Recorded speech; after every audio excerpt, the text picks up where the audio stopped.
Assalamualaikum warahmatullahi wabarakatuh. Pernahkah teman-teman menyadari bahwa kita sering sekali menggunakan plastik dalam kehidupan kita sehari-hari, mulai dari botol plastik, bungkus snack, maupun kantong belanjaan. Hal tersebut karena sifat plastik yang kuat, ringan, praktis, dan mudah dibentuk. Tapi, apakah teman-teman tahu? Berdasarkan data Asosiasi Industri Plastik Indonesia dan Badan Pusat Statistik menunjukkan bahwa sampah plastik mencapai 64 juta ton per tahun dan 3,2 juta ton diantaranya merupakan sampah plastik yang dibuang ke laut. Dan perlu diketahui juga bahwa plastik dapat terurai ratusan hingga ribuan tahun lamanya. Jadi, para peneliti terus berupaya mencari cara untuk menghasilkan bahan kemasan plastik yang ramah lingkungan, sehingga dihasilkan teknologi pembuatan plastik dari bahan alami yang dapat terdegradasi dalam waktu yang singkat. Teknologi tersebut disebut dengan nama bioplastik. Sekarang, bersama saya Anissa Rahmita, NIM 19231052, kita akan mengenal bioplastik itu lebih dekat lagi.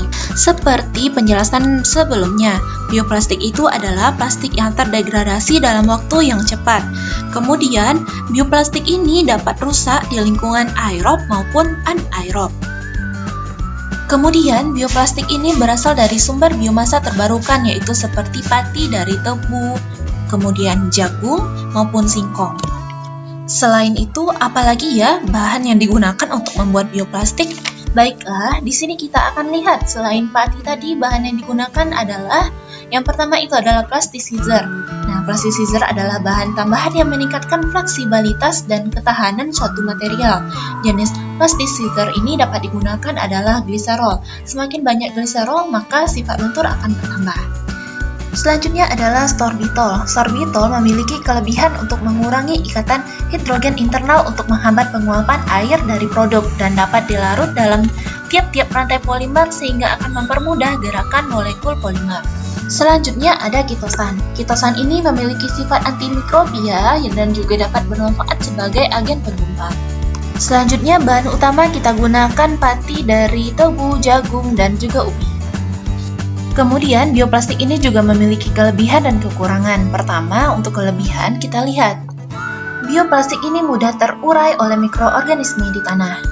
Kemudian, yang kedua, bioplastik tidak mengandung zat berbahaya pencemar lingkungan. Kemudian, bioplastik ini juga mengurangi volume sampah yang ada di kota.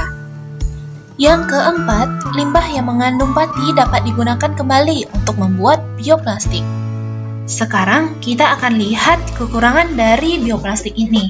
Kekurangan yang pertama adalah dalam proses degradasinya memerlukan perlakuan khusus dengan menguburnya ke dalam tanah agar mikroorganisme dapat menguraikannya.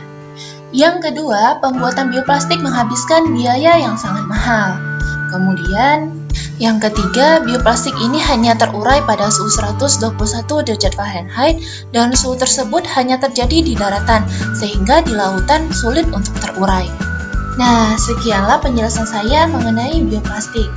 Jadi, untuk teman-teman semua, tunggu apa lagi? Mari lakukan perubahan, terutama bijak dalam penggunaan plastik untuk lingkungan yang sehat ke depannya. Sekian dari saya. Wassalamualaikum warahmatullahi wabarakatuh.